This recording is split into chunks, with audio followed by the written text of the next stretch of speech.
एक बार एक शिकारी जंगल में शिकार करने के लिए गया। बहुत प्रयास करने के बाद उसने जाल में एक बाज पकड़ लिया। शिकारी जब बाज को लेकर जाने लगा तब रास्ते में बाज ने शिकारी से कहा, तुम मुझे लेकर क्यों जा रहे हो? शिकारी बोला, मैं तुम्हें मारकर खाने के लिए ले जा रहा हूँ। बाज ने सोचा कि अब तो मेरी मृत्यु निश्चित है। वह कुछ देर यूं ही शांत रहा और फिर कुछ सोचकर बोला, देखो, मुझे जितना जीवन जीना था मैंने जी लिया और अब मेरा मरना निश्चित है। लेकिन मरने से पहले मेरी एक आखिरी इच्छा है। बताओ अपनी इच्छा, शिकारी ने उत्सुकता से पूछा। बाज ने बताना शुरू किया, मरने से पहले मैं तुम्हें 2 सीख देना चाहता हूँ। इसे तुम ध्यान से सुनना और सदा याद रखना। पहली सीख तो यह है कि किसी के बातों का बिना प्रमाण, बिना सोचे समझे विश्वास मत करना। और दूसरी ये कि यदि तुम्हारे साथ कुछ बुरा हो या तुम्हारे हाथ में कुछ छूट जाए तो उसके लिए कभी दुखी मत होना। शिकारी ने बाज की बात सुनी और अपने रास्ते आगे बढ़ने लगा।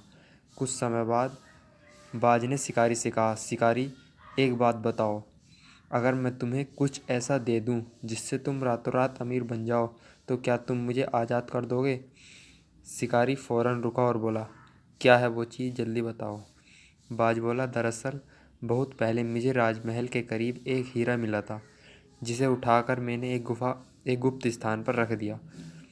अगर आज मैं मर जाऊंगा तो वो हीरा ऐसे ही बेकार चला जाएगा। इसलिए मैंने सोचा है कि अगर तुम उसके बदले मुझे छोड़ दो तो मेरी जान भी बच जाएगी और तुम्हारी गरीबी भी हमेशा के लिए मिट जाएगी।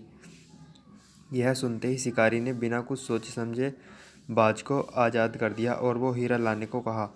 बाज तुरंत उड़कर पेड़ की एक ऊंची शाखा पर बैठ गया और बोला, कुछ देर पहले ही मैंने तुम्हें एक सीख दी थी कि किसी की बातों का तुरंत विश्वास मत करना, लेकिन तुमने यह सीख का पालन नहीं किया। दरअसल मेरे पास कोई हीरा नहीं है और अब मैं आज़ाद हूँ।